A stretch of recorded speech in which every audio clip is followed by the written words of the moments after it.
So guys, welcome back. I'm going to show here how you actually start about to go through something that you should be really satisfied, which is really about being important to deal with some progress. You can start to realize, guys, about how you can actually start to connect the components.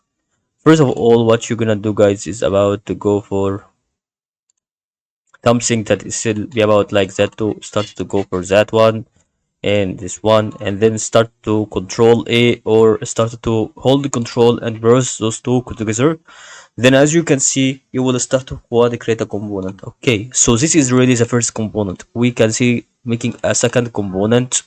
We can do the same thing that is actually applied on the first component here, and then start to connect component. Now once you do that, you will control A and then okay, or maybe hold control of the first and second component on the layer section, and then start to make a group. And that is all about here, guys, to understand how you see this creation of component is really actually with the third one like this.